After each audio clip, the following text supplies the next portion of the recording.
Welcome to the Scott Holm podcast. Dustin, it's kind of striking how much more positive my mood is. I think in no small part because there isn't a recent Houston Cougar football game to discuss. Not solely because of that. I think we have some good stuff to talk about in the world of Cougar sports. It was a pretty positive week on the whole, outside of football, and I am certainly ready to get hurt again and watch some Cougar football here on Thursday. So, of course, we'll be talking about that game and previewing the West Virginia Mountaineers in a big game for one Dana Holgorsen. Dustin, for tonight, it's just you and me, the OG co-host. How you doing, bud? I'm doing all right. The words "I'm ready to get hurt again" are literally in my nose at some point for talking about the football game on Thursday. So as usual, the hive mind is in effect, and yeah, we go into yet another Cougar again. Like I kind of feel the same way. It's like, oh yeah, it's nice we don't have to talk about the football team playing poorly because they didn't play at all. But then you turn and face forward, and all of a sudden it's like, oh, can we please finally beat someone with a pulse, maybe? But we'll see. We'll see how that goes. We certainly will. Bobby cannot be here just for tonight, but he definitely wanted me to make sure everyone knew that he is rooting equally for both state of Texas Major League Baseball teams in this current playoff. If there's anything Bobby loves, it is state of Texas baseball, and each team just as much as the other. Of course, going to mention at the top, please consider supporting our show at patreon.com/SHPAWDcast for as little as 16 cents a day. You're supporting our weekly independent Houston Cougar sports podcast. You'll get a weekly bonus episode as well. We didn't have a football game to recap this week, but if you're a patron, you did get early access to our football open week episode with our good friend Ryan at GoCougs.com. So that's patreon.com/SHPAWDcast. Of course, please also support our friends by subscribing to the 1012 network, our network partners, wherever you get podcasts, talking all things Big 12 over there. Please follow them on all social media platforms at TEN12 Network if you do not do so already. And of course, last but not least, talk about our good friends Charlie Hustle. Please consider getting yourself some incredibly comfortable Houston Cougar wearables at charliehustle.com. Vintage made fresh, as they like to say, and I would wholeheartedly agree there. If you want to have a number of beautiful, unique vintage Cougar designs, t-shirts, crew necks, hoodie designs, it is not too late. Plenty in stock for all U of H designs, all sizes. You could save 15% off your order simply by using our promo code SHP15 at checkout, SHP15. Charlie Hustle has a number of other fantastic college and pro collections, some non-UH collections, including the majority of the rest of the Big 12 Conference. So charliehustle.com, promo code SHP15. You're going to look good and feel good and support our show in the process. All right, Dustin, you ready to talk some real life Cougar sports? Let's do it. Cougar football hosting the West Virginia Mountaineers on Thursday. And Sam, I think the Mountaineers are one of the only teams in the Big 12 who have been a pleasant surprise this year. They've won 4 straight after losing their season opener to Penn State, including back-to-back wins over TCU and Texas Tech to open Big 12 play. And given that those are the two teams that, beat Houston fairly decisively to open Big 12 play, maybe a little bit odd to me that the line only favors West Virginia by 3 points at present. We'll get maybe probably to that in a little bit more here in a bit, but and I'm not only bringing that up just because every single time I comment on a line and feeling like that, it seems a little odd that the game goes the other direction. That's only partially why I bring that up. But yeah, no, I think an interesting story just with head coach Neil Brown entering the season on one of the hottest seats of any coach in America. And it kind of, I think the maybe prevailing wisdom, or at least one theory heading into the season, was that maybe part of the only reason he still had a job was because either financial struggles, either with maybe not necessarily within the athletic department, but not wanting to fire a coach when the school is very publicly going through a lot of overall financial struggles. But all of a sudden you go, okay, well, what do you do with this guy now? He's 4-1, and certainly you got to let the rest of the season play out. But it has been kind of interesting to watch West Virginia do what we've been hoping to do. But what have we been hoping to do all year with Dana Holgorsen is like hoping that all of our criticisms and like sarcastic comments blow up in our face as Houston just starts like winning games left and right and winning Big 12 games. Like West Virginia is living our awkward dream right now that we wish we had, of just like having to eat all the crow for all the crap that they've inevitably talked about Neil Brown. So I don't know, obviously, and of course, I haven't even mentioned up until this point that it's the whole Dana Holgorsen versus West Virginia thing. First time Houston's ever faced West Virginia in football. Dana Holgorsen, of course, facing the school that he left to take the job at U of H. So, for two fan bases that to differing extents are kind of like, when is this head coach going to get out of here already? I can't be struck by some of the interesting kind of storylines at play heading into Thursday's game, Sam. Yeah, and I mean, back in the preseason or even the earliest stages of this regular season, West Virginia, I think, was one of those games that you had circled as maybe winnable on the Cougar schedule. But I think what we've seen from both of these teams since then has kind of thrown cold water on that notion. And I think some of the suspected flaws of this West Virginia team are playing out as maybe I would have expected when I looked at this team in the preseason. A pretty inexperienced group of quarterbacks and receivers has added up to a passing offense that's 120th in Division I FBS and pass yards per game. It's not even a passing offense that's low output, but maybe explosive. I mean, they're just under 7 yards per pass attempt and completing just over half of their passes. Basically, every passing metric other than turning the ball over, West Virginia, it's not gone great for them. But and CJ Donaldson, their Mack truck of a running back, has had kind of a sophomore slump relative to his awesome freshman season, but none of it's really mattered because the Mountaineer defense has been mostly excellent when they're not facing a top 5 opponent on the road. That offense, even with its flaws and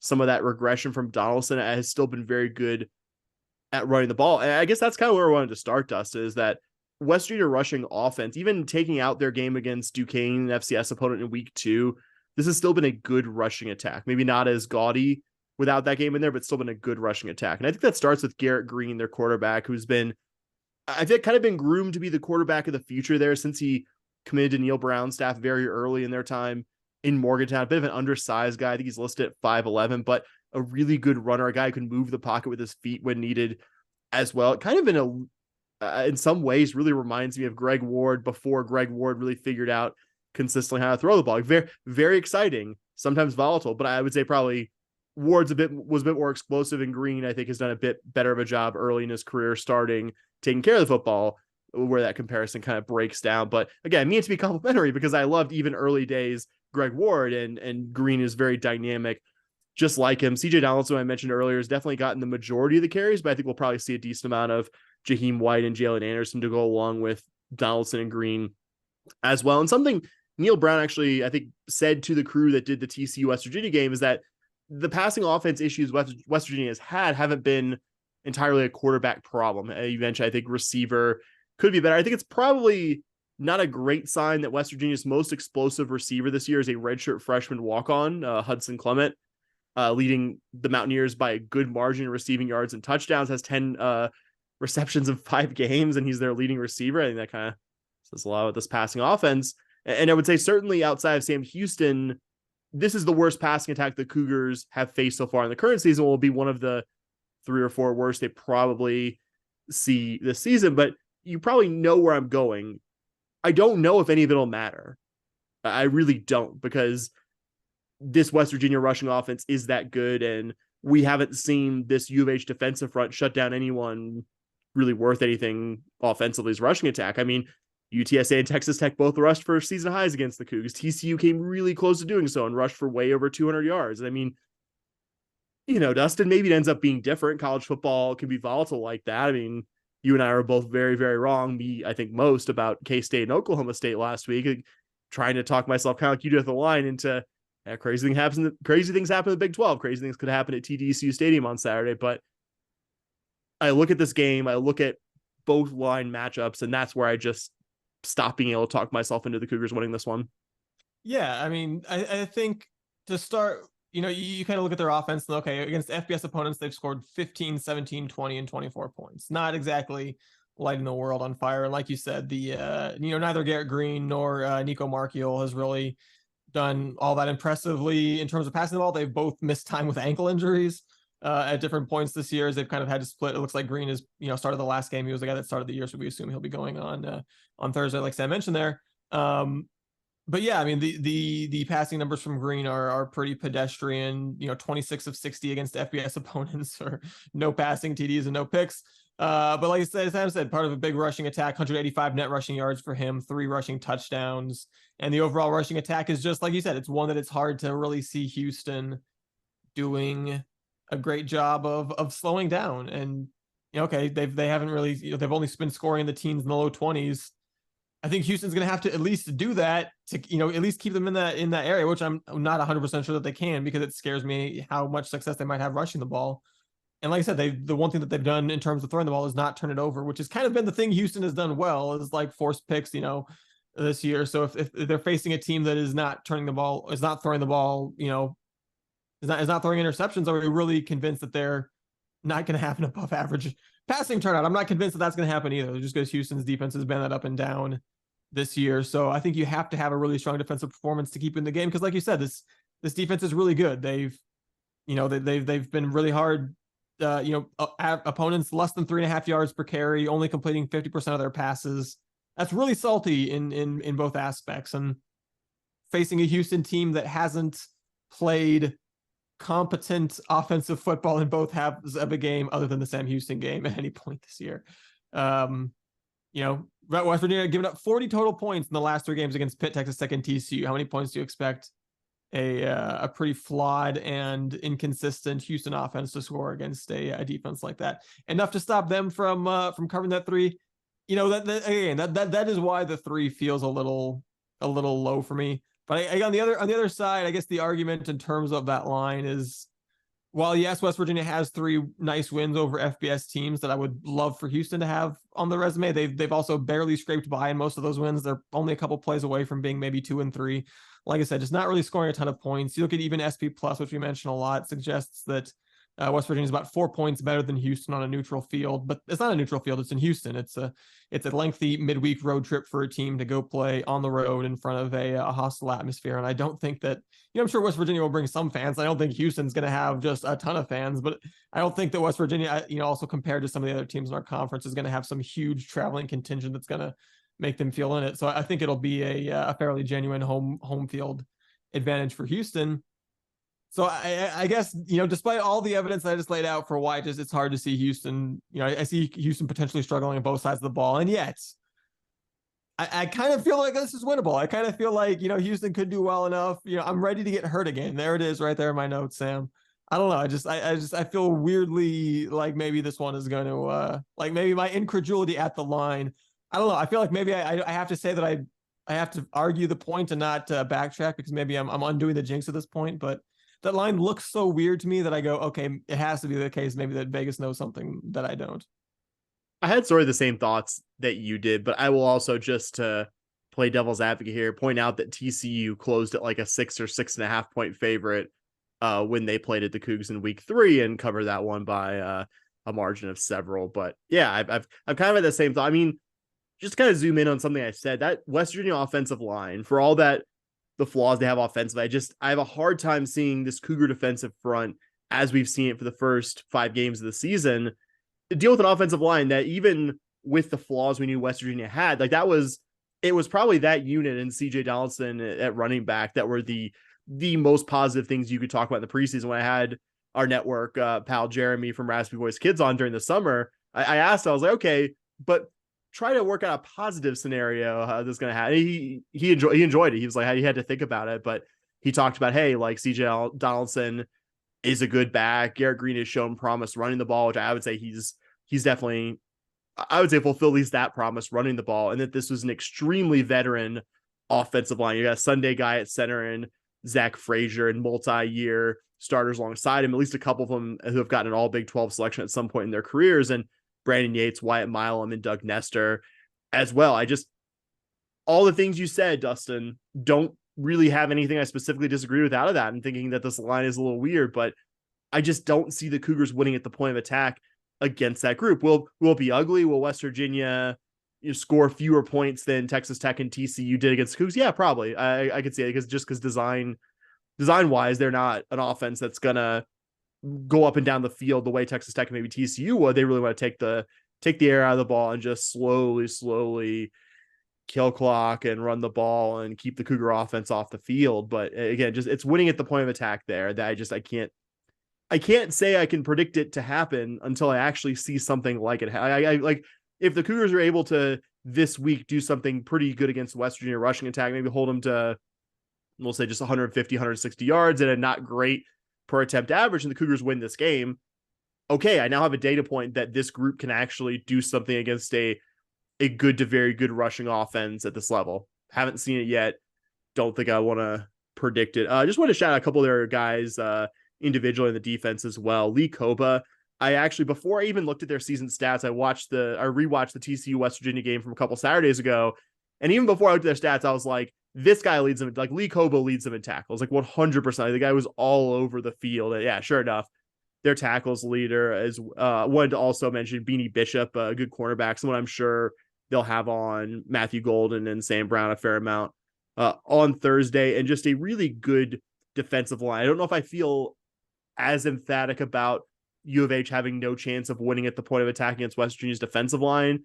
Yeah, I think you've seen some good stuff from the Cougs the last couple of games, the ability to run the ball against defenses with a pulse, especially Texas Tech. That's one of the things that I think in our general dissatisfaction, our correct general dissatisfaction of the Texas game that we overlook. It's just the fact that I didn't think we'd actually be able to run the ball that well against the Red Raiders last week, given what they had done against some pretty good rushing attacks previously, including West Virginia, who rushed for enough against Texas Tech, but didn't run over the Red Raiders. I thought the Cougars did some good stuff there. So maybe we see a continuation of that. Maybe we even see off an open week some improvements, but it's a good, very space eating defense. Tomaya Durojai, this big space eating defensive tackle of theirs, I think is going to be a big challenge for the Cougs interior defensive linemen. So got to watch up front. But I think if you do anything that involves you predicting the future in sports enough, you'll be wrong. You'll be spectacularly wrong in ways that it's like after the fact, like, how'd you miss that? But I was certain, Dustin, this West Virginia defense was going to be with us among the worst in the league. And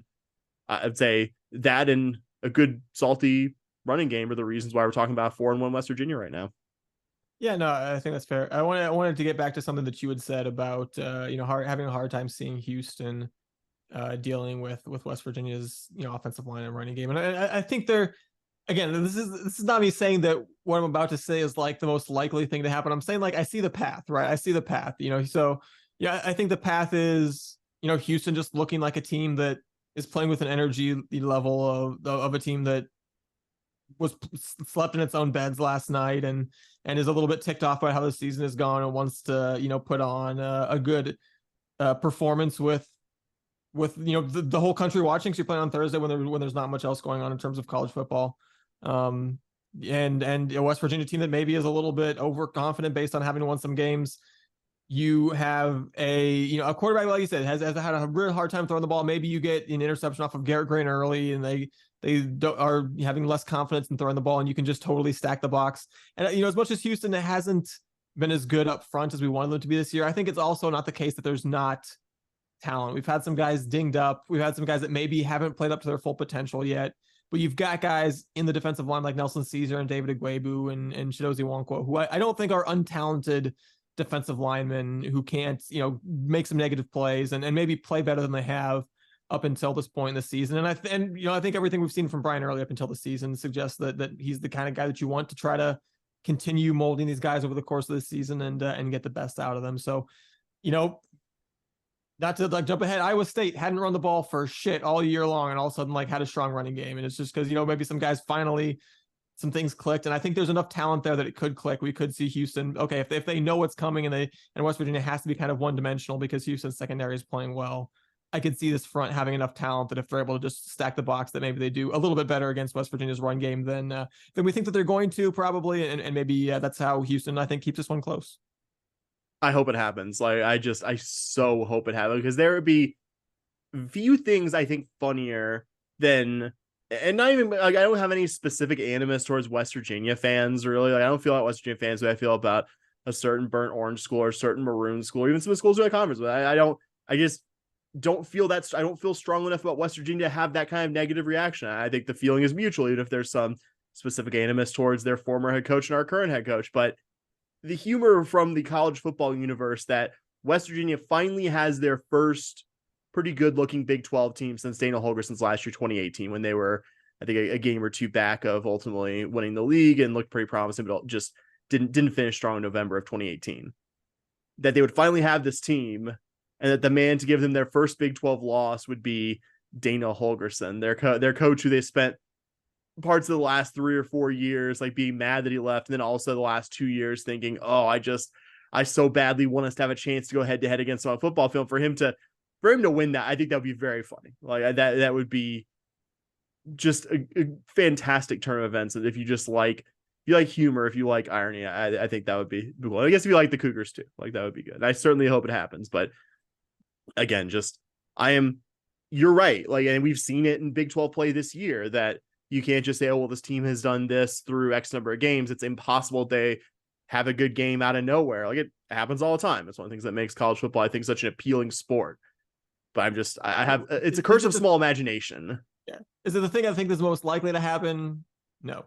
Would it be one of like the 10 most surprising things that has happened in the college football season up until this point if it did happen? Also no. So, it's possible. And I think the fact that that is a possibility is why you see Vegas, who is rarely wrong about these kind of things, expecting that this game is maybe a little bit closer than maybe we suspected. I pointed out on Twitter, and I think on this podcast, that Dana Holgorsen just hasn't won a game against a team that is, finished or is currently in the current season like 41st or better in SP plus. West Virginia is like 44. They're right in that range where Dana Holgorsen is I think it's like 4-4 between like 43 and like 60 or something like that. So they're right in that range where he can sometimes beat teams that good. So who knows? We're due for one. We're due for a level win are opponent. So goddamn due for one. It is insane. So please, would it be as funny or cathartic as pulling a slight miracle the next week? No, but would it be awful fun? And would I be thrilled to be out there on a Thursday night and see Houston win? And would I be cheering my butt off? Which I'll be at that game for sure. So magnitude's more realistic than honestly what something happening against the team next to be honest. But honestly, with Dana having this game and then the UT game, it's just as much as we've criticized him for many different things. There are some coaches that have deficiencies, but for just like the big games, they just their teams play up. And Thursday's a big game for Dana, certainly. Following a week from Saturday is a huge game for everyone associated with university. So let's see. This is your one more test to see if you can give us a reason to believe in this football program this year. Like we said over and over again, we've been critical. Yeah. But no one would like to eat crow or eat S and have this team finish the season much better than we expected than us. Like we're not here like, oh man, this team might win 6 or 7 games to go bowling. I'd be fucking thrilled if this team got to like 7 wins or 6 wins and went bowling. Like I wouldn't be like asking to build statues of Dana, but I'd feel decent, man. Like just give me some reason to think that might be something that actually could happen in the future. I ask so little, Dana, and boy do I get it.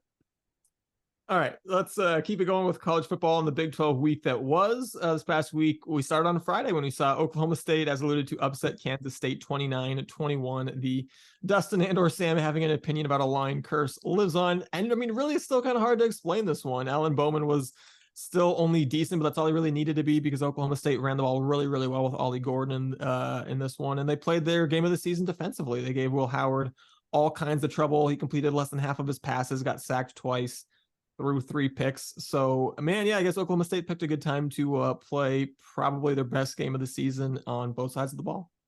Yeah, a mostly mistake-free game from Alan Bowman as well. I think you've seen the Cowboys not be great, but I think now they've got some stability at the quarterback position. I think they're better for Alan Bowman being the guy, even though Alan Bowman in the current season has some limitations. I mean, completed just over half his passes, so I'm not going to anoint Alan Bowman here, but didn't lose the game for his team. Like you said, Ollie Gordon ran the ball really well. And it felt like there were times though where Oklahoma State was trying to give the game back to Kansas State. Like they left the door cracked. They're like, here, come on, it's two scores of the quarter and a half left to go. Like you can make it up. And K-State made more of a game of it late, but really it was very clear.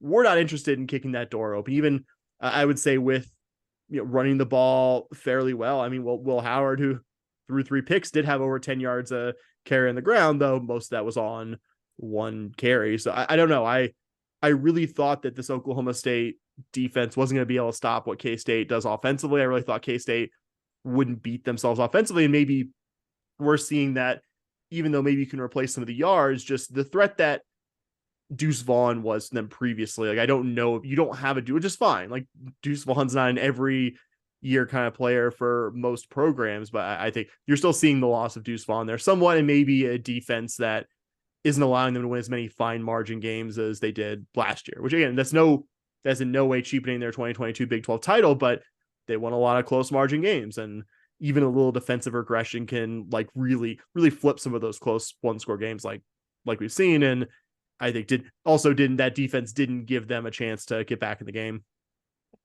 The other Kansas team, the Jayhawks, fared much better this week. On Saturday, they smashed UCF in Lawrence 51-22. Truly the blowout. The score indicates was 24-0 at halftime. The outcome never really in doubt. In the second half, star quarterback Jalen Daniels still out with an injury for KU, but it didn't matter because they just ran the ball down UCF's throats with ease. Devin Neal, 154 yards on 12 carries. I won't do the math for you on that one, but that's pretty good. Daniel Highshaw, 134 on 19, also pretty solid. As a team, averaged nearly 8 yards per rush. This is something you rarely see. Kansas averaged more yards per rush attempt, 7.8, than they did per pass attempt, 7.6, which is not something you see really often. But, Jason Bean was just kind of fine. He was there. I think he didn't even break 100 yards passing, but it didn't matter because they just ran the ball whenever and wherever they wanted to and won that one pretty comfortably. There's no enjoyable way to get 51 points hung on you if you're a fan or in some way a stakeholder of the team that gets 51 points hung on you. But to have it when your opponent only attempts 12 passes, like that's brutal. That's got to be like tops of the list of just most painful ways, just to have them just over and over again just do different. I would say almost akin to mean tricks. That's the thing that kept coming to my mind last year when we played Kansas. Just the misdirection, the fakes, and just your defensive players looking like they're playing on ice skates. It's not great when you're a fan of the team whose defensive players are playing on ice skates. Probably worse for the players. And I think there's a weird kind of controversy going on with quarterback. And then they tried to put in John Rice Plumlee, who clearly wasn't physically right, and then took him out and put back up Timmy McClain, who'd been playing the last couple of games. And I don't know, like, do you in any way hurt Timmy McClain's confidence by putting a not right John Rice Plumlee back out there? I mean, I think McClain is definitely the guy of the future, their quarterback. I think just from the UCF side of things, that they have lost. I mean, I guess the Baylor one is really painful. I think if you're a UCF fan, there's no way you ever feel good about losing at home to Baylor, and certainly losing at home to Baylor the way they lost to Baylor. But I don't think you feel bad about losing to Kansas and K-State on the road. I don't know if those are wins you had penciled in before the season, but like the manner in which you lost to Kansas, I feel it's sort of like what we talk about here, like that we've lost these Big 12 games isn't a concern, but just the way their defense, which I thought was supposed to be a strength of that team, has looked just non-competitive. In this one, I know Kansas is a good offense. That I think has to be a concern if you're a Knight fan. Also on Saturday, before I talk about this game, I got to say the real reason that Bobby is not here with us tonight is not what Sam said. It is because he is hiding in shame after saying there was no way that TCU was going to lose to Iowa State, which they in fact did. The Cyclones won that one 27-14, again in a game that was probably even less close than that score would indicate, because the Horned Frogs scored a garbage time touchdown in the closing minutes to get back within 2 scores in a game that was even less close than that. So, I mean, you got to just start talking about what an incredible bounce back performance by this Iowa State defense after getting, fairly well embarrassed by the Sooners last week, who might just be really, really good as it turns out. Just shut down TCU until this game was completely out of reach. Freshman quarterback Rocco Becht wasn't amazing, but for the first time all year, as I mentioned earlier, he had some damn run support. Definitely the most shocking aspect of this game. Excuse me. If you told me beforehand Becht was going to average less than 5 yards per pass attempt, I'd have been like, well, Bobby is right. Iowa State is in no way going to threaten to pull the upset here, but they did just that because they ran the ball really, really well against this TCU defense. So nice win for them to improve to 3-3. It's a team that all of a sudden a bowl appearance feels very possible, which I think would be a massive, massive accomplishment for them this year, given gestures at everything. Yeah, the TCU side of things, they're looking like they're in a world of hurt right now with Chandler Morris, I think, out the next 4 to 6 weeks for an MCL injury he suffered in this one. Josh Hoover came in for them. Looks like he's going to be the guy playing at quarterback for the foreseeable future. And, just like you said with the U of H game, that aspect of this game kind of came out of nowhere. But looking back on it, I'm kind of almost embarrassed I didn't see the signs that this seemed tailor-made for an Iowa State win. Night game in Ames, a night game with special uniforms, and everything with the Jack Trice weekend. It was the Ames College stuff that they had. Like that's the kind of stuff that even Iowa State I think the level they've been at a lot under Matt Campbell, those were even when Iowa State was like a 3 to 5 win a year kind of team, these were still the kinds of games that Iowa State was one of the 3 to 5 wins. Exactly. It would go exactly like this. It would be like, wow, this offense that's been mostly kind of did something really well, and just the atmosphere at Jack Trice really knocked this opponent kind of off their A game. And we still have to kind of ask like what TCU is. I mean, we've seen a team capable of playing at a high level. I mean, we saw a team that just absolutely took the Cougars apart in week 3, but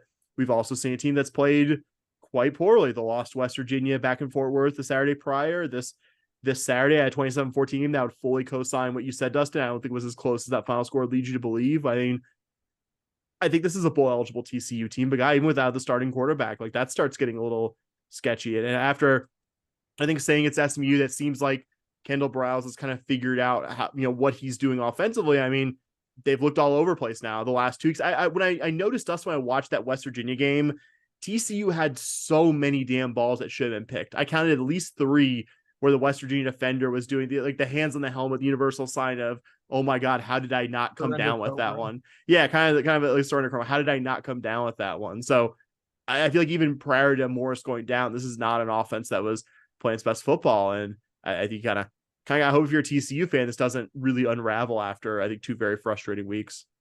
And our final game on Saturday was Texas Tech making decisive work of Baylor, 39-14. Sam, you want to give us a scoop on that one? Yeah, another game that I think, quite honestly, I don't know if 25 points justifies how much better Texas Tech was. And not because, I mean, not necessarily rooting interest, though I will root against Baylor at any opportunity allowed, even including but not limited to the Red Raiders. But I just really didn't want to see, after what Texas Tech did to us in the second half last week, them go out and look human against Baylor. It's just like, oh man, like this team did this to us, and they're not really that good. But I think you're starting to see why Texas Tech was ranked so highly in the preseason. I don't think they're going to be back to that level necessarily, but I think now that you've had Baron Morton in there for a couple weeks as the starter, I think they've definitely figured out what he's going to do. I remember when Jeremy came on, our Texas Tech guest, and talked to us, they really just, that fan base is dying to see them use Taj Brooks in this to feature a lot of Taj Brooks in this offense. And 31 carries for 170 yards. You cannot accuse Texas Tech OC Zach Kitley of not using Taj Brooks. And I mean, Baylor's offense had its moments with Blake Shapen, but like they just seem chronically unable to run the football. Dustin, I don't know if you saw the box score in this one, and I know like sack yardage does like inflate stuff, but I would say even without sack yardage, Dustin, 30 carries for 17 yards. Yikes. That's not great. Yardage your way out of that one. That's just bad regardless. No, you take away the sack yardage and it's 19 carries for 37 yards, which I don't feel like anyone feels especially good about. And a defensive front that the Cougars showed an ability to run the ball against. I am holding out hope, especially if we're able to pull out this game on Thursday, Dustin, that Baylor might be that most winnable remaining game on the schedule too. They look like a bad football team, and Mac Rhodes is already putting out like statements of support that are laced with a lot of just like, yeah, football's been pretty dog shit, but in like athletic director friendly, non-profane language. So I really do think, it's wild to say this, but I really do think if this team doesn't get a lot better, I really think this might be the last year we see Dave Aranda in Waco, which would be wild because 2 years ago this was one of the very best teams in the Big 12, and now I think is at best among the 3 or 4 worst. Yeah, you go from, I don't know if he won anything, but certainly I know was in the contention for a lot of National Coach of the Year stuff, and all of a sudden 2 years later he might be getting the boot. Pretty wild. Yep. This coming week, the Cougars play in the Big 12's only midweek game. The rest of them will be on Saturday, starting on Saturday morning when Iowa State travels to Cincinnati, who is a 4.5 point favorite at home. A couple weeks into the season, if I had told you the Cyclones were only going to be a 4.5 point underdog in Nippert Stadium, that would have seemed pretty silly. But coming off of a really impressive performance, as mentioned, the Bearcats are riding a 3-game losing streak right now. All of a sudden that line makes a little more sense. Cincinnati's been pretty hit or miss defensively this year. I'm curious to see how back in this, maybe we can run the ball a little bit thing fares against this Cincinnati defense. And then on the other side of the ball, the Bearcats have really struggled to get the ball in the end zone for much of the year, and they're facing an Iowa State defense that all of a sudden is going to be really feeling itself after last week. So a very interesting matchup for me too. And, I think it's really not that hard to envision Iowa State's defense holding UC to the teams in the low 20s in terms of points scored, and that's why I think you see a line that's only 4.5 points, because that seems I think certainly very very manageable. Haven't seen the under in this one, but I would be. This is not betting advice, but like, my mind would immediately be like, I would go to, should I take this? Because like you said, I don't foresee this being a shootout offensively. At 2:30, we've got 2 games starting, Sam, with BYU at TCU. Yeah, and I think really, like we talked about with the TCU Iowa State game in the recap section, I think this is really a pivotal game for TCU. Like, I mean, you'll have a number of games after this, but I think if you lose this one, because there'll be a lot of BYU travels, like pretty much any Big 12 venue, there's going to be a pretty good sized contingent of people either traveling from Utah or local LDS people at this game.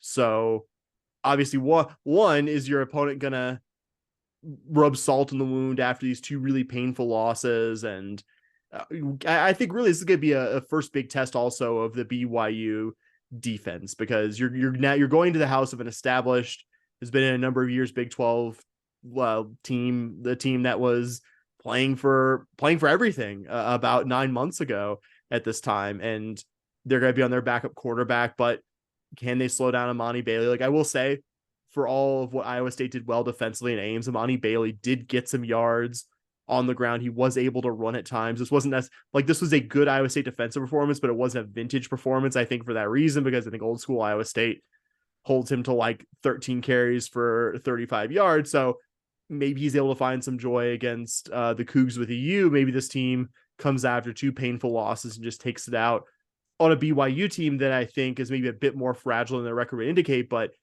again, man, like, why would I be super confident about TCU right now, given what I've seen the last 2 weeks? I think BYU really has a chance here also to, I would say, make the case that they're the best of the new programs. Like, you beat TCU at TCU, even with TCU's warts. I think that's a real statement win, just like winning at Arkansas was a statement win.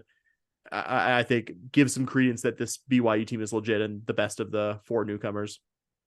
And also at 2:30, Kansas will be a 3-point favorite on the road at Oklahoma State. Both of these teams are going to be feeling awfully good after their wins this past week. Jalen Daniels is still expected to be out for the Jayhawks.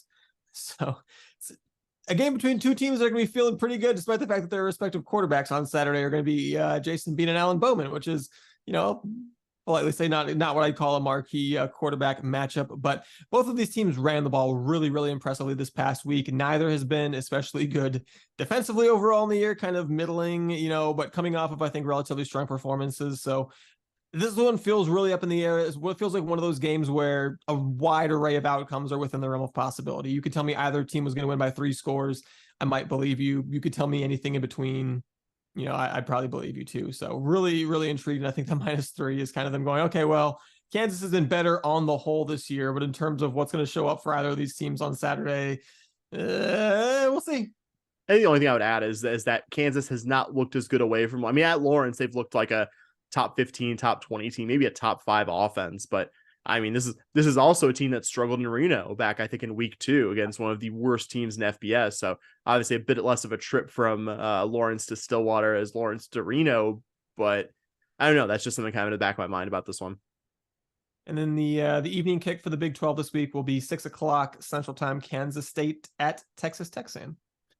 Yeah, and I think two teams going in very different directions. And I think if you had told me a couple weeks ago that it would be K-State would be kind of the reeling team that really needs a get right game, and Texas Tech would be the team coming off 2 really good weeks, I don't know if I would have believed that version of events. But I think really for K-State, it's about, I think, proving that this defense is on par with last year's defense against a Texas Tech offense that certainly these last 2 weeks has kind of figured itself out, averaged out to, about 40-something points a game these past 2 weeks with Baron Morton at quarterback and featuring a lot more Taj Brooks.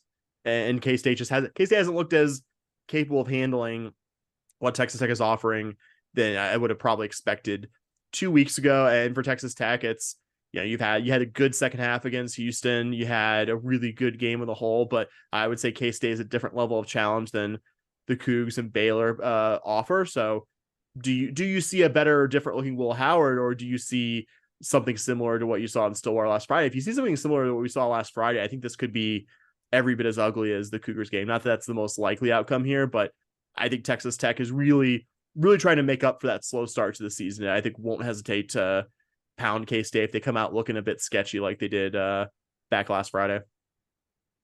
All right, moving right along. Let's talk some Cougar volleyball, who got on the board in Big 12 play with a pair of wins, a pair of sweeps, in fact, over West Virginia at home this past weekend. We did not expect the Cougs to have much trouble against the Big 12's worst team, and they didn't. A couple of 3-0 sweeps, like I said. None of the sets, I should say, were closer than 25-20. The least close was 25-11. Houston's offensive and defensive numbers impressive in both matches. Abby Jackson in double figures and kills in both matches, despite them both getting over pretty quickly. Kate Georgiadis, 39 combined digs in 6 sets, well above her already impressive digs per set numbers on the year. So yeah, not surprising to see Houston get these wins, Sam, but good to get the 2 wins that you expected to get, and good to turn 0-3 in Big 12 play to 2-3 in Big 12 play, especially given who's on deck.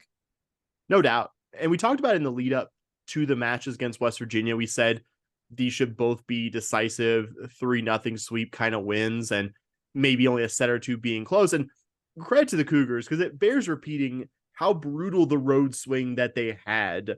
They had not played a home game since about a week before the Cougar football opener. That's how long it had been since before this weekend that the Cougars were back at the Fertitta Center. And I know it's not super unusual for a volleyball program to play an extended run of games away from home, especially a non-conference play leading into conference play, but to do it as long as the Cougs did against as many high-quality opponents, I think, was especially notable. It felt this weekend did, Dustin, kind of like a return to the recent past. It felt like an AAC weekend almost, in that we talked about this opponent like, oh, they're not terribly good. You should probably sweep both of these matches. And the Cougars, I think, handily delivered that over the course of Friday and Saturday. We'll give the Mountaineers a tiny bit of credit. I think they made the final set on Friday and the second set on Saturday fairly competitive. I think they should feel decent about that in their locker room. I really did think actually the second set in the Saturday match, the Mountaineers could have taken it. The Cougars were not playing their best. There was an 8-0 West Virginia run in there, Dustin. How many teams are going to have an 8-0 run against the Cougars this year? You're probably talking about a small number of the very best teams we play, and also West Virginia. I just thought it was a fun little anomaly there. But I mean, I don't think it was any more competitive than we should have expected for this. I don't think you saw anything like a cause for concern on the Cougar side of things. That the Cougars on Friday did not hit worse than 313 in any of those sets, Dustin. That is absurd. West Virginia had their cleanest offensive set of the weekend in that final set, which I said was kind of closer than expected, and the Cougs still won it by a 5-point margin. Like that's how good they were. Kenneth Sauer and Abby Jackson were both efficient and prolific on Friday. I thought Kellen Morin all weekend showed just what an unbelievable presence she is at the net. And I thought West Virginia, for their flaws, and the broadcast, I think they said a couple times that they were a taller team. And it was just so apparent when the Cougs went to Kellen Morin around the net. They're just like, nobody in West Virginia has any kind of answer for what's about to happen here. Nobody. Like, this is a special athlete. And I know we've said that a lot about Kellen Morin, but I think really showed you what an unbelievable presence she is. And I think obviously West Virginia showed you why they're going to be probably the worst Big 12 program this season. And also wanted to point out, like you said, Kate Georgiadis, unbelievable weekend defensively. Cougs as a team having 43 digs in a 3-set match on Saturday, I thought was notable as well. But crazy stat from this weekend, Dustin, 9 service aces in 3 sets on Saturday, with Kenneth Sauer and Kate Georgiadis each having 3. Not too shabby. Not too shabby at all. Yeah, I think the only reason that maybe would have given us any cause for concern, and we didn't even really mention it, but would have been the look ahead factor, right? Because you're playing the worst team in the conference right before you segue. This coming weekend, Houston going to host the Longhorns, the reigning NCAA champions, UT Austin, coming to the Fertitta Center on both Saturday and Sunday afternoon at 1 p.m. and 12 p.m. respectively. After setting a program record in the season opener against USC with 1,904 attendees for a Cougar volleyball match, it was announced today they've sold over 5,000 tickets for crazy, including 3 to myself. I'm gonna be there with my brother from another mother and my honorary nephew at that match, and then with my lovely partner for the Sunday one as well. So I've been excited to be at both of these matches this weekend. Huge pair matches. Obviously, the Longhorns sit at number 7 in the current NCAA rankings this week, with Houston holding steady at number 1. Longhorns 6-0 in conference play after, no surprise, they swept a pretty mediocre Oklahoma team in a pair of matches. They then beat BYU 3-1 and 3-1 and Kansas 3-1 and 3-0. You may recognize those teams as the 2 ranked teams that just beat Houston 3 consecutive times. Although very notable, the Longhorns got all 4 of those matches at home. Houston played all 3 of those matches on the road. So certainly a significant X factor there. But yeah, I mean, just, they're a very, very good team, but you look at, if you compare them to, I mean, that's almost kind of unfair to compare them to last year's insanely dominant team that lost, I should say, one match all year and won the national championship, but just not quite as ridiculous offensively as they were when they were hitting well over 300 as a team. This year, it's quote unquote just 254, which is still very good, but much more human. And really, if you look at their offensive and their defensive hitting percentages both this year, they're both like 10 to 20 points better than Houston's against maybe a slightly tougher, but overall fairly similar, I think, probably strength of schedule. So really big test for the Cougs, obviously. Katy native Madison Skinner, their top offensive threat, has had double-digit kills in every match since their second match of the season, doing it efficiently with a 270 hit percentage. So yeah, no big surprise here. No expert analysis to add other than just these are two huge matches. If you don't already have your tickets, they are very nearly gone for Saturday and might get there for Sunday as well. So, I'm sure that the Longhorns are going to bring some fans to these matches. So, really would encourage you to make it out this weekend and support your Cougs in a couple of huge matches that, even last year when this team went, like I said, they lost one match all year when they were going in the national championship. The one match they lost was in conference play on a road match in front of a huge road atmosphere at Iowa State against a Cyclone team that's probably a little bit worse than this Cougar team is right now. So very much winnable matches for the Cougs this weekend, and just cannot wait to get out to the Fertitta Center to watch them. Yeah, can't co-sign what you have said strongly enough. For the umpteenth time, I will say, if you haven't been in a while, an in-person Cougar volleyball game is a blast. And we've heard it time and time again from the players and the coaching staff, that kind of home court advantage really makes a difference for them. And to see something that's magnitudes more in terms of people than what I thought was a really great home court atmosphere last year against UCF in a pivotal conference game. I hope you could provide magnitudes more atmosphere. And again, believe there'll be a good number of Cougar fans in the building, but make that number you if you're listening and are on the fence about going. We'll just say about the team, this is also, we'll note, the very first of many head-to-heads between the Cougars and the Longhorns in their lone season sharing the Big 12 conference this year. This Cougar team faced the Longhorns in Austin last year when the Longhorns, like you said, Dustin, were the consensus number one of the sport, ended up winning the Natty and only losing one match. And the Cougars actually took a set off the Horns in Austin last year. Not a common occurrence that season. I think acquitted themselves very well. And this is still, like you said, a very good program. But I mean, when your immediate predecessor was the consensus number one and was basically the number one almost wire to wire that season, that's going to be kind of a hard act to follow. You mentioned Madison Skinner, who's been quite good, actually started her career at Kentucky and transferred back home to the Longhorns. Another Texas prep product from an out-of-state school is Jenna Wennis, a DFW product who started her college career at Minnesota. Also, Asia O'Neal and Bella Bergmark at the net are going to be quite challenging for the Cougars. I thought it was really interesting. Also, they have a freshman libero, Ella Swindle, who's done quite well for them in her first year in the Longhorn program. So, and it gets to be interesting to see how they respond, because this is going to be the first time in conference play. And to their credit, they did face number 5 Minnesota and beat them 3-1 at their place back in August. But the Longhorns have mostly taken their challenges at home, which isn't me criticizing. I mean, they've played with some really good programs. Stanford, Wazoo, Ohio State, all top 25 programs, just comfortably beat really good BYU and Kansas programs in Austin, like you said, Dustin. But this will be their first time since that game against Minnesota, and the first time period in non-conference play, actually going and playing one of the better volleyball programs in this league at their gym. So I'll be curious how they respond to that, and hoping it translates to the Cougars taking one, or God willing, both of these. But yeah, very jealous of you being able to be out there, and hopefully many more of you join Dustin at the Fertitta Center on Saturday and Sunday. I do want to talk some Cougar soccer, who split 2 matches on the road against the 2 Kansas schools this past week. Opened the week with a 1-0 loss at Kansas State before turning it around with a 2-0 win at University of Kansas. Wildcats got their 23rd minute goal, was the only goal in this one. They held on to it. Outshot Houston 18-11, had a shots on goal edge of 9-4. So certainly a deserved loss to a team, Sam, that has 0 wins in 6 other Big 12 matches to date, and just 2 other wins in 14 overall matches to date this season. Not great.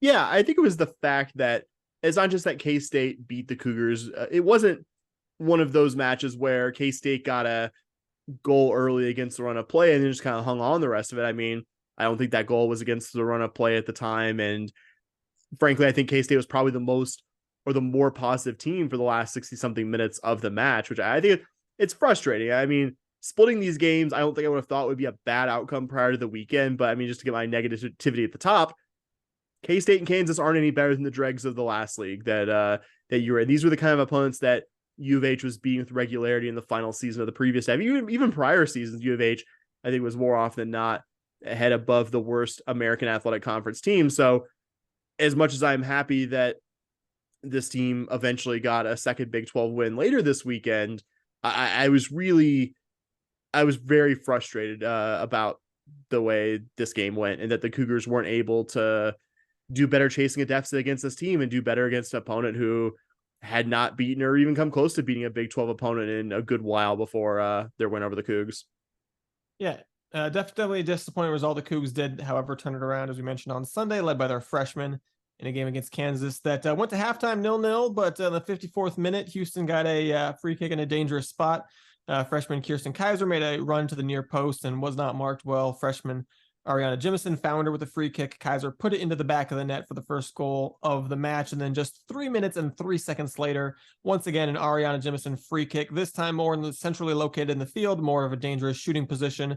And Jimison did just that. She hit a low screamer into the bottom corner of the net, beating Kansas's goalie to make it the 2-0 final score. Houston actually got outshot in this one 16-5.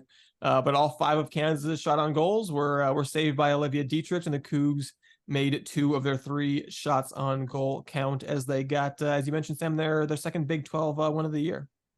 Yeah, even though they got outshot in this one, I really felt like, I remember the first half of this one, I know Kansas definitely had the majority of possession. They definitely had the best chances, but it didn't feel like they had any no-brainer chances in that first half. And they actually, a couple of minutes before the first goal, had a real like heart and mouth chance in front of the Cougar goal where the Kansas shot went just wide of the post there, and the Cougars made them pay a couple minutes later. Both very nice goals, like you said. Give Ariana Jimison credit on both of them. A really, really nice, hard to play free kick that went past the Kansas keeper for the second goal. And I think definitely Kaiser was not very well marked by the Jayhawk defender, but like I don't think you could have placed a better ball for Kaiser than what Jimison did there. And again, I think I started off kind of negative here about Cougar soccer, but if you want to be encouraged, all 3 of the players we have mentioned by name here, Dietrich should be, I know she's listed as a sophomore on the roster, but she didn't play last year for Texas, so she should be a redshirt freshman. Jimison and Kaiser are both true freshmen. So this is a very young team. This is still a team that I think you're seeing most of the critical roles occupied by a freshman or a sophomore, if not a freshman or sophomore player playing their first year in the Cougar program. So I'd say that is an encouraging thing about the season as a whole, is that this is an extremely young team that nearly everyone in a key position is playing together for the first time. So in some ways you temper your expectations about that. And that Kaiser and Jimison have both, I think as the season has gone on, seen their contributions increase. I think tells you how they're responding from the jump from high school to Division I soccer, and that these could be good players to build around for the foreseeable future. And just nice to see a clean sheet finally, and hopefully some positive momentum into these final 3 games, including 2 pretty tough ones this coming weekend, Dustin. Yeah, I was gonna say it's good to focus on that youth and the momentum, because with 2 wins and 5 losses, Houston stands at 11th out of 14 teams in the Big 12 standings with 3 matches to play, and it's gonna be hard to pick up points the rest of the way because their last matches are against the teams that are currently 2nd, 4th, and 7th in the standings. So Houston's chances of making the Big 12 tournament, which takes 10 teams, seem fairly unlikely at this point. Most likely you're going to have to do something surprising this coming week when they'll have 2 tough matches. They'll be at number 21 TCU on Thursday evening before hosting the Longhorns, who are the current 4th team out of the top 25 coaches poll, on Sunday afternoon at 2 p.m., which will make a nice back-to-back doubleheader with the volleyball match also against the Longhorns on Sunday at noon. So, we've seen this Cougar team do a decent job against good teams, I think, in terms of preventing goals this year for the most part, but we've also seen that they just haven't really even got seemingly close to scoring goals when facing good teams. So I guess kind of my 2 questions for this weekend are, A, will Houston score literally any goals in these 2 games? And B, will Houston still be alive for a bid in the Big 12 tournament going into their season finale against Baylor? It seems much more likely, I think, Sam, that the answers are going to be no to both of those questions than that they will both be yes. Yeah, TCU is coming off their first defeat in conference play, 1-0 up in Lubbock to an unbeaten and seemingly really good-looking Texas Tech team. Shout out to a former Cougar assistant and friend of the pod, Blair Quinn. Really defensively stout team, kind of like you talked about. That they're coming off before that loss to Texas Tech, they had allowed 1 goal in their previous 450 minutes of soccer, and I think that starts with their goalie Lauren Kellett, who's started the last 3 seasons. She actually faced the Cougars in 2021. When the Cougs lost to the Horned Frogs in Fort Worth. I think was one of the better teams in program history, that TCU team, looking really good this year. I believe number 21 in the latest soccer poll. As much as we've seen some positives, like you, I'm not ready to feel confident yet in the Cougs being able to create chances against this high level of an opponent. This is the first time this year the Cougs will host a really high level opponent at home this year, so I'm curious how this goes, but not ready to predict this team can compete for 90 minutes against that type of opponent, at least not yet with the current roster as is. Yeah, then finally, I did want to briefly mention the Cougar golf teams. The men's golf team actually looking real solid right now at the Big 12 match play tournament, which is going to finish up tomorrow, Wednesday the 11th. That is their final event of the fall season. The Cougar women just finished 6th out of 15 teams at the Illini Invitational, an extremely stacked field. So finishing 6 out of 15, certainly not a bad result for the Cougs. I believe they have one more fall event before we go into golf hibernation and wait for spring. But with Bobby, kind of our golf expert, not here, we're gonna, I think, hold off on talking golf and maybe do a little bit more of a deep dive on where those programs are at when Bobby is back next week, having recovered from the shame of being so wrong about TCU. So Sam, anything you want to throw into this episode before we hit the outro here? Let's get out of here, Dustin.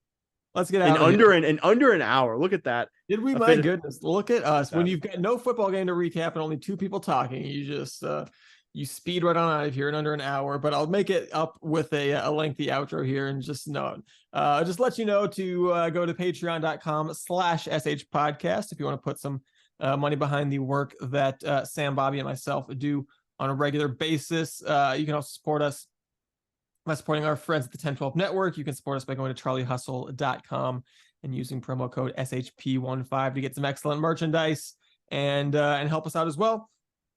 If you want to get in contact with us, the best ways to do that are by emailing us, shpodcast@gmail.com, tweeting at us at shpodcast, or if you are lucky enough to be getting off of that godforsaken hell site onto the other one, we are also at podcast.bsky.social. So you can be one of the first 100 followers of the Scott and Holman podcast over on Blue Sky. Perhaps get on the ground floor of a building that hopefully one day will have more than one floor.